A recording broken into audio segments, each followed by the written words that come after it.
Before there were borders, before there were kings or empires, there were stories. Stories whispered by the firelight, carried by wind, sung through generations. Stories that shaped how entire peoples saw the universe, life, and death. While the world often celebrates the myths of Greece, Rome, and Norse lands, Africa's myths are older, deeper, and far more complex. They speak of gods who created worlds from water and clay, of ancestors who walked among the stars, of spirits who govern rain, fertility, and destiny. This is not a forgotten mythology. It's the foundation of human belief itself. This is the untold story of African mythology. In the beginning, there was silence. Then, from the depths of nothingness, came the voice of Ra, the Egyptian sun god, who spoke the world into being. From his tears, humanity was born, fragile, yet divine. But in West Africa, among the Yoruba, the story begins differently. There, Olodumare, the supreme creator, sends his servant Obatala down from the heavens with a snail shell filled with sand, a rooster, and a palm nut. He pours the sand on the endless waters, and the rooster scratches it out, forming the first land. From that land, life began. Meanwhile, in the Dogon lands of Mali, the universe started from an egg, the cosmic egg of Uma, which exploded into stars, planets, and beings. Science calls it the Big Bang. The Dogon told this story thousands of years before telescopes existed. These myths weren't just imagination. They were humanity's first understanding of creation. They told people who they were and why the world existed at all. Across Africa, gods represent forces of nature, not abstract beings, but the living pulse of the world. In Zulu tradition, Unkalunku emerged from reeds, bringing people, cattle, and the laws of life. He taught the first humans to till the land, to hunt, to honor ancestors. In Akan mythology of Ghana, the sky god Nyame ruled above, while the earth goddess Isis Ya nurtured all below. No farmer would plow without asking her permission, because she was the soil in Egypt. This duality became divine love. Nut, the sky goddess, arched over the world, while Geb, the earth god, lay beneath her. Every dawn, Nut gave birth to the sun. Every dusk, she swallowed it again, a perfect cosmic rhythm. To Africans, gods weren't distant figures. They were the elements of existence, the sun that warmed, the earth that fed, the water that healed. In African belief, the divine doesn't end with gods. It lives on in ancestors. Every person carries the breath of those who came before. Among the Igbo, the concept of chi defines destiny, a spiritual twin that lives in the spirit realm and guides one's life. Your success, your failure, even your purpose, all flow through chi. In the Congo Basin, people honor Basimbi, ancestral water spirits believed to dwell in rivers and lakes. When fishermen throw offerings into the water, it's not superstition, it's remembrance. And in the Ashanti world, the ancestors sit beside the living, unseen but never absent. To forget them is to lose your own name. African mythology doesn't separate heaven from earth, it unites them. The dead are not gone. They have merely changed form. Every civilization has its tricksters, beings who blur the line between chaos and wisdom. Africa has some of the most fascinating. In West Africa, Anansi the spider weaves his web not just to trap prey, but to outwit gods and men alike. He represents the cleverness of the powerless, the intelligence of the oppressed. Among the Yoruba Eshu, the divine messenger walks between the world of men and gods. He creates confusion so humans learn from it, a sacred balance of order and disorder. In the sand traditions of southern Africa, Kagan, the mantis god, creates humans and then plays tricks on them, sometimes kind, sometimes cruel, always teaching humility. These stories show that wisdom doesn't always come from perfection. It comes from failing, learning, and surviving. just like the history of Africa itself. Long before the world worshipped male deities, Africa honored the divine feminine, the mothers of creation. The Yoruba goddess Ocean, golden and radiant, rules over love, fertility, and rivers. She's beautiful, but powerful. When the male gods ignored her advice, the world withered, and only her grace restored it. In Egypt, Isis resurrected Osiris, embodying the eternal power of love and magic. She became a symbol copied by later Western icons. Even the Virgin Mary's image borrows from her. The Dogon revered twin spirits of water and fertility, who taught humanity speech and order, and among the Dinka of Sudan, the mother goddess Abuk created humans from clay, her care symbolizing the life-giving bond between woman and earth. These goddesses weren't background figures, they were the essence of creation, protection, and justice. As African empires rose, myths became part of politics, law, and culture. The kings of Mali claimed descent from divine spirits. The pharaohs of Egypt were believed to be the living Horus, the falcon god of kingship. In ancient Nubia, rulers called themselves sons of Amen, merging power and divinity. Among the Shona of Zimbabwe, Moray, the high god, was worshipped in sacred caves, where kings came to seek blessings before wars or harvests. In Ethiopia, emperors traced their bloodline to Solomon and Makeda, the queen of Sheba, blending myth and history. Mythology wasn't entertainment. It was the constitution of belief, the unseen law that governed both village and kingdom. African mythology is full of spirits that protect forests, mountains, rivers, and animals. In Central Africa, the Nkizi are spirits housed in wooden figures, nails driven into them as contracts between man and God. In West Africa, forest spirits called Aziza teach hunters survival and magic. Among the Shona, the Mondoro are lion spirits of dead kings who guard the land and roar when danger approaches. And in the deserts of the Sahara, the Jinn dwell unseen forces of wind and flame, both feared and respected. To disrespect nature was to disrespect the divine, because in Africa, nature itself was alive. In the heart of ancient Egypt, one story came to define life, death, and the afterlife, the legend of Osiris and Isis. Osiris, the god of life, order, and justice, once ruled over Egypt with wisdom and harmony. His people prospered under his reign, but envy grew in the heart of his brother, Set, the god of chaos and destruction. Set devised a cruel plan. He built a beautifully decorated coffin, promised it as a gift to whoever fit perfectly inside, and during a grand feast, tricked Osiris into lying down in it. The moment Osiris entered, Set slammed the lid shut, sealed it with molten lead, and threw it into the Nile. The coffin drifted away with the current, carrying Egypt's beloved king into darkness. When Isis, the goddess of magic, and Osiris' devoted wife, learned what had happened, she refused to accept his death.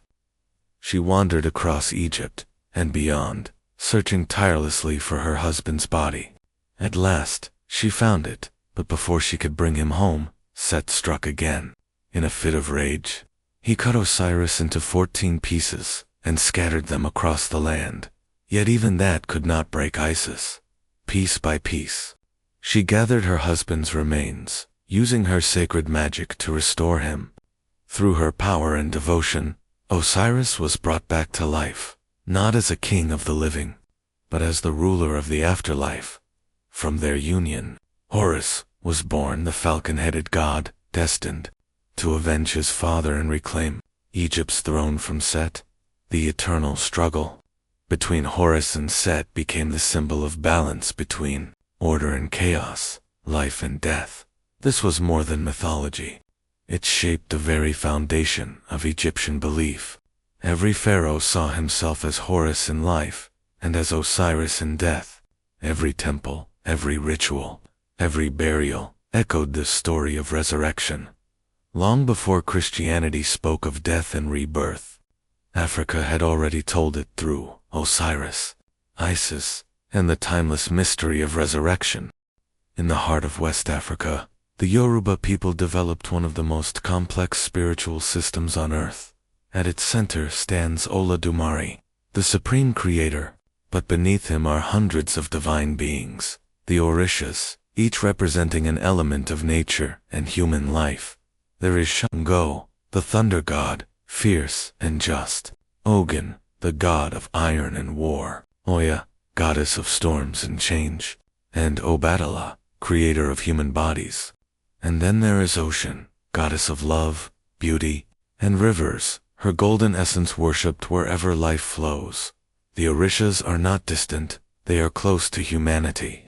They laugh, love, get angry, forgive. They teach balance between strength and peace, order and chaos, life and death, even today. Their worship lives on in Nigeria, in Brazil, in Cuba, and across the Atlantic where the enslaved carried them in secret. From Ocean became Our Lady of the Waters. From Shango became Saint Barbara. African gods crossed oceans and survived. In the rocky cliffs of Mali, far from the Nile and the grand cities of Africa's empires, lives a people whose ancient wisdom challenged modern understanding, the Dogon, for centuries.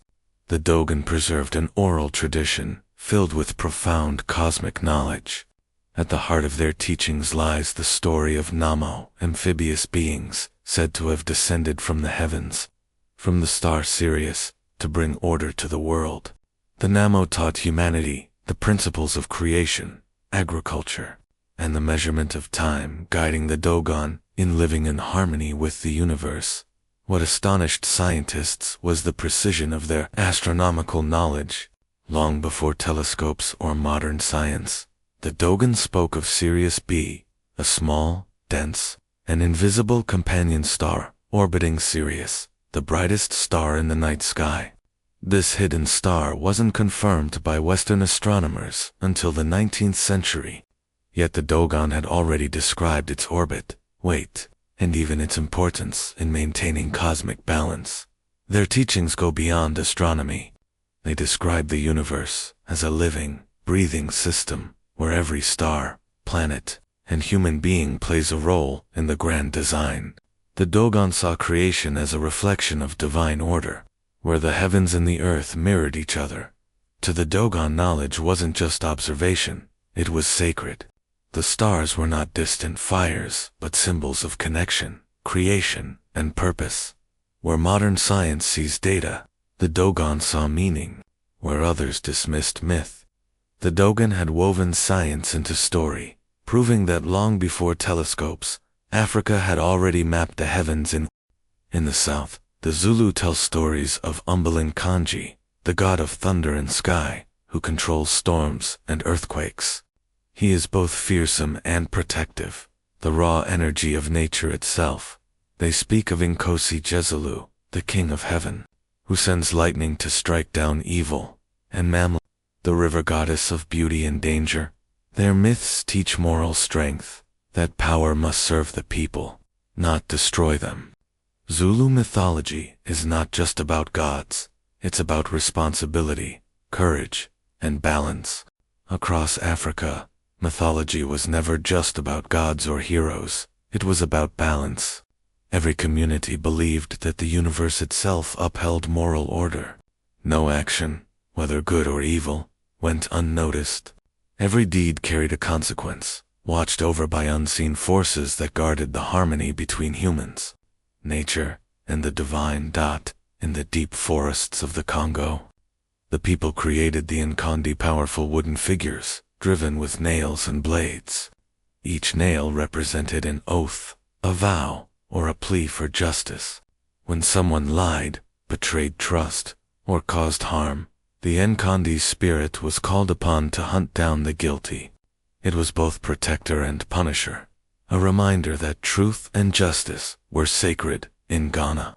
Tales speak of the Sasabonsum, a terrifying being that lives among the treetops, with iron hooks for feet. It preys not on the innocent, but on those who disturb the balance of nature or commit wicked acts. Its presence served as a warning. To live unjustly is to summon darkness upon oneself. Far to the east, in Ethiopia, justice took on a more divine form. There, sacred mountains were believed to be guarded by angels and spirits, symbols of truth and righteousness. Swearing an oath near these mountains was a sacred act, for any lie would awaken the spirits of judgment. In all these traditions, justice was not merely enforced by kings or courts, it was woven into the fabric of existence. To lie, to harm, to disrupt harmony was to defy the spiritual laws that governed the world. To the African mind, morality was cosmic.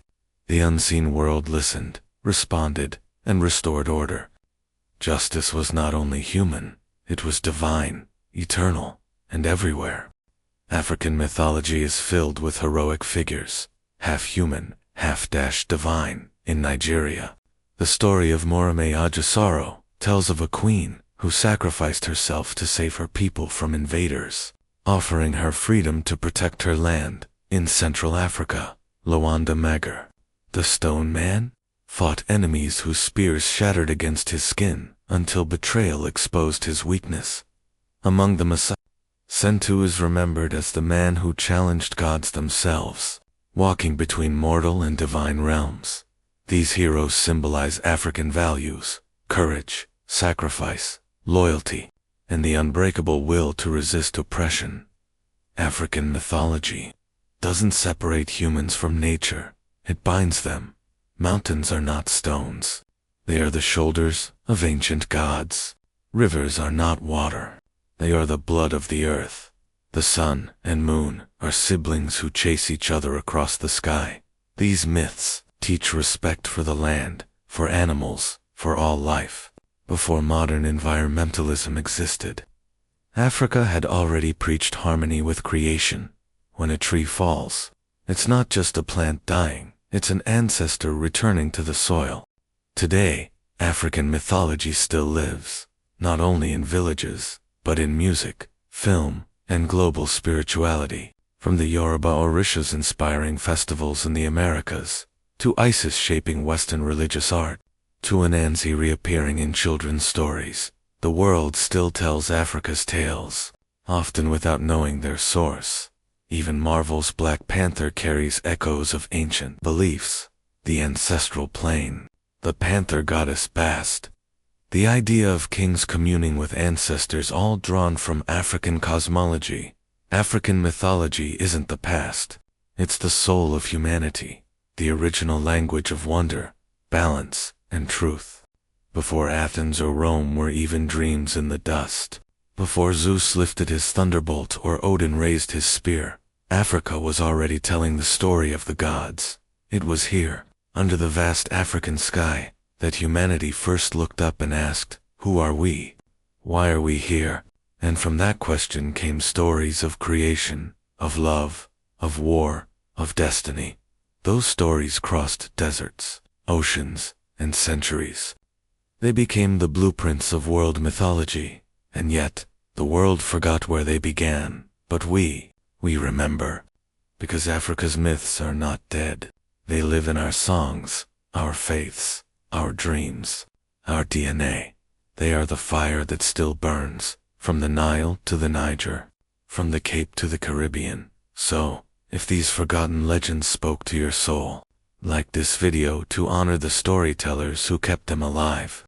Comment which African god or myth inspired you most. Your voice continues their story. Subscribe to Africa Untold, and join us every week as we reclaim the wisdom the world tried to erase. Because this is more than history. It's identity, it's memory, it's truth. Africa was the first to dream of gods, and the first to tell the story of us all.